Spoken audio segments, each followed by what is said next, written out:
행복한 하루를 여는 아침 묵상, 오늘 12월 30일 금요일 아침입니다. 시편 64편을 읽고 묵상하겠습니다. 하나님이여, 내가 근심하는 소리를 들으시고 원수의 두려움에서 나의 생명을 보존하소서. 주는 악을 꾀하는 자들의 음모에서 나를 숨겨주시고 악을 행하는 자들의 소동에서 나를 감추어 주소서. 그들이 칼같이 자기 혀를 연마하며 화살같이 독한 말로 겨누고 숨은 곳에서 온전한 자를 쏘며 갑자기 쏘고 두려워하지 아니하는도다. 그들은 악한 목적으로 서로 격려하며 남몰래 올무놓기를 함께 의논하고 하는 말이 누가 우리를 보리요 하며 그들은 죄악을 꾸미며 이르기를 우리가 묘책을 찾았다 하나니 각 사람의 속뜻과 마음이 깊도다. 그러나 하나님이 그들을 쏘시리니 그들이 갑자기 화살에 상하리로다. 이러므로 그들이 엎드러지리니 그들의 혀가 그들을 해함이라. 그들을 보는 자가 다 머리를 흔들리로다. 모든 사람이 두려워하여 하나님의 일을 선포하며 그의 행하심을 깊이 생각하리로다. 의인은 여호와로 말미암아 즐거워하며 그에게 피하리니 마음이 정직한 자는 다 자랑하리로다. 아멘. 그래봤자 그게 뭐? 이게 오늘 묵상의 제목입니다. 10절 요절입니다. 의인은 주님께서 하신 일을 생각하면서 기뻐하고 주님께로 피할 것이니 마음이 정직한 사람은 모두 주님을 찬양할 것이다. 살다가 보면 악을 연마하고 그걸 서로 장려하면서 불의한 일로 승승장구하는 것처럼 보이는 자들을 만나게 되죠. 2절 이하가 그런 얘기들입니다. 악인들이 은밀하게 모의할 때에 나를 숨겨주시고 악한 일을 저지르는 자들의 폭력에서 나를 지켜주십시오.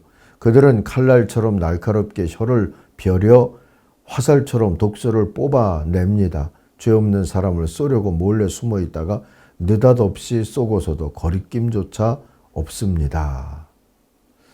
자, 이런 악한 자들이 일삼아 하는 고발, 비방, 저주로 인해서 시인은 지금 여간 성가신 게 아닌 듯 합니다. 게다가 저들은 악한 짓을 위해서 이합 집산을 거듭하면서 악으로 진보하고 음모를 꾸미는데 점점 더 대담해지고 그러고 있어요. 그게 걱정스럽기도 했죠. 5절 6절 보십시다. 그들은 악한 일을 두고 서로 격려하며 남몰래 올가미를 치려고 모의하며 누가 우리를 보랴 하고 큰 소리를 칩니다. 그들이 악을 꾀하고 은밀하게 음모를 꾸미니 사람의 속마음은 참으로 알 수 없습니다. 했잖아요.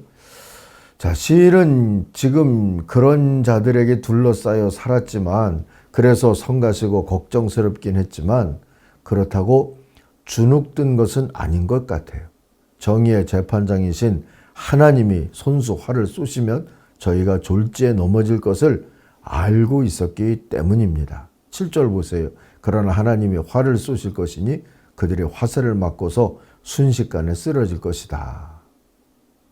사랑하는 아침 가족 여러분, 그러니 우리도 억울한 소리를 혹 듣고 말도 안 되는 오해를 받고 혹 모함을 받고 산다 하더라도 일일이 다 해명하고 받은 대로 갚아주겠다고 원수들과 똑같이 악해지고 그러지 마십시다.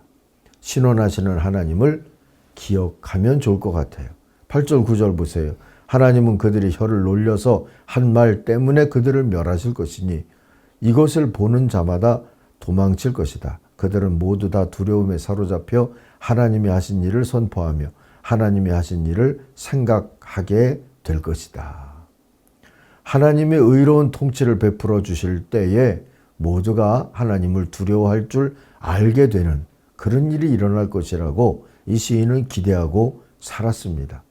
우리도 그러기를 바랍니다. 이런 하나님을 믿고 살았던 시인이기에 악한 이들이 모여서 더 악한 일을 꾀한다고 해도 담담히 기도할 뿐이었던 것이죠. 그들의 악함보다 오히려 그네들에게 화를 쏘시는 하나님을 두려워했고 또 믿었기 때문입니다.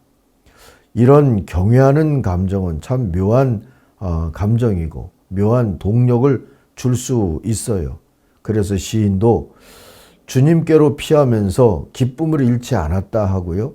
나는 더욱 마음을 정직하게 살리라 다짐하면서 주님을 찬양할 수 있었다고 말하지 않습니까? 10절 보십시다. 의인은 주님께서 하신 일을 생각하면서 기뻐하고 주님께로 피할 것이니 마음이 정직한 사람은 모두 주님을 찬양할 것이다 했습니다. 먹고 마시기를 탐하고 죄인들의 친구라 하는 비난을 들었던 예수님을 기억해 봅니다. 어떤 날은 귀신에 들려서 귀신을 쫓아낸다 하는 오해를 받기도 하셨죠. 성전을 헐라고 했다는 모함을 받기도 했고요.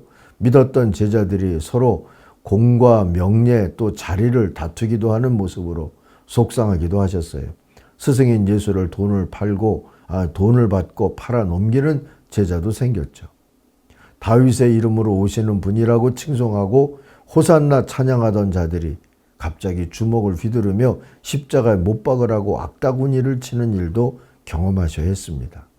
결국 그들의 손에 죽음까지 당하셨죠. 그래도 주님은 갈 길을 가셨잖아요. 할 일을 하셨잖아요.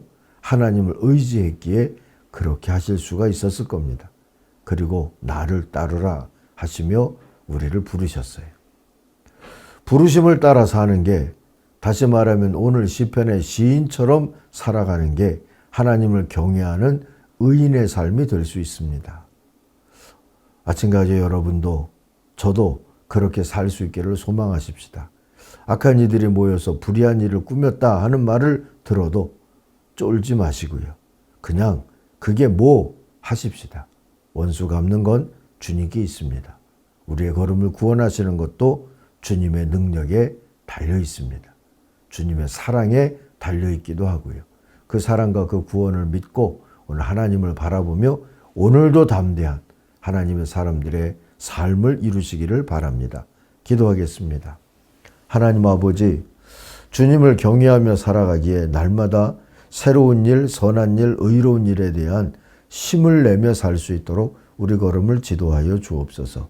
종종 심판도 하시고 복도 베풀어 주시는 우리 주님이 일어나서 앞장서실 것을 믿기에 오늘도 여전히 주님 바라보면서 길을 찾을 수 있는 하나님의 사람들이 되게 하여 주옵소서. 이 한 해도 여기까지 또 인도하신 하나님께 감사드리고 예수님 이름으로 기도하옵나이다. 아멘. 하늘에 계신 우리 아버지, 아버지의 이름을 거룩하게 하시며 아버지의 나라가 오게 하시며 아버지의 뜻이 하늘에서와 같이 땅에서도 이루어지게 하소서. 오늘 우리에게 일용할 양식을 주시고 우리가 우리에게 잘못한 사람을 용서하여 준 것 같이 우리 죄를 용서하여 주시고 우리를 시험에 빠지지 않게 하시고 악에서 구하소서. 나라와 권능과 영광이 영원히 아버지의 것입니다. 아멘. 각자 기도하겠습니다.